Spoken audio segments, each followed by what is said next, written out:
Hello বন্ধুরা, এই দেখুন আজ আমি পালং শাক, এই দেখুন গোড়া গোড়া মোটা মোটা ডাঁটা আলু পালং শাক কুটে নিয়েছি, আর এরকম ছোট ছোট করে আলু কুটে নিয়েছি। এটা পালং শাকটা পোস্ত করব। কড়াতে সরষের তেল দিয়ে নিলাম। এবার একটা লঙ্কার 5 ফোড়ন দেবো। এই দেখুন একটা লঙ্কা, এই দেখুন একটুখানি 5 ফোড়ন দিয়ে নিচ্ছি।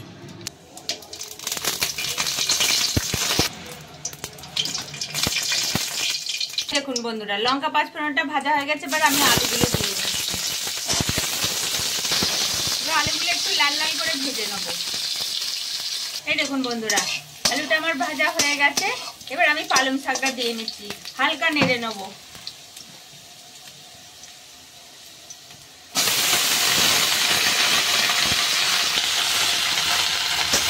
এই দেখুন পালং শাকগুলো দিয়ে নিচ্ছি। এবার হালকা ভেজে নেবো একটু। পালং শাকটা জল দিতে হবে না, একটু পালং শাক থেকে জল বেরিয়ে যাবে।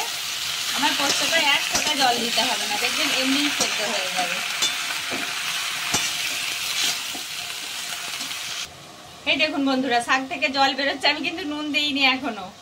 এবার আমি নুন দিয়ে নিচ্ছি। এই দেখুন অল্প পরিমাণে নুন দিচ্ছি। এই দেখুন একটুখানি হলুদ দিচ্ছি।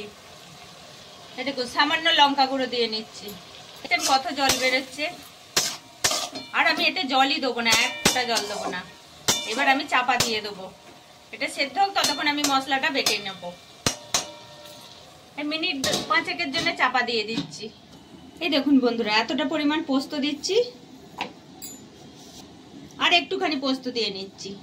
এই দেখুন সামান্য পরিমাণ সাদা সর্ষে দিয়ে নিচ্ছি, একসঙ্গে বেটে নেব। আর এই দেখুন এতে 4টে কাঁচা লঙ্কা দিচ্ছি। আপনারা যেরকম ঝাল খাবেন সেরকম লঙ্কা দেবেন। সেরকম ঝাল নেই বলে 4টে লঙ্কা দিলাম।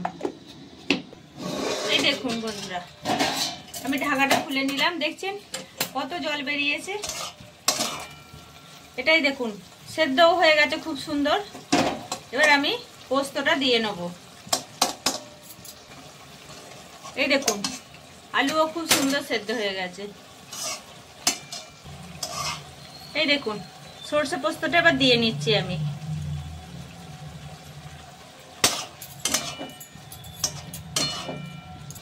এই দেখুন বন্ধুরা, পোস্তটা আমার প্রায় হয়ে এসছে। আর একটু হবে, আমি তারপর নামিয়ে দেবো। একটু কাঁচা সরষের তেল দেবো।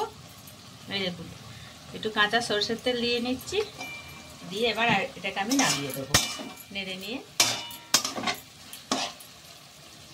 এই দেখুন বন্ধুরা, আমি এটা নামিয়ে নিচ্ছি। এটা গরম ভাতের সঙ্গে খুব সুন্দর খেতে লাগে। শুধু এই দিয়েই ভাত খাওয়া যাবে, আর কিচ্ছু দরকার লাগবে না। এই দেখুন বন্ধুরা, যদি আপনাদের দেখতে ভালো লাগে তাহলে সবাই একটা করে লাইক করবেন, শেয়ার করবেন আর কমেন্ট করবেন, আর সবাই মিলে সাবস্ক্রাইব করে দেবেন।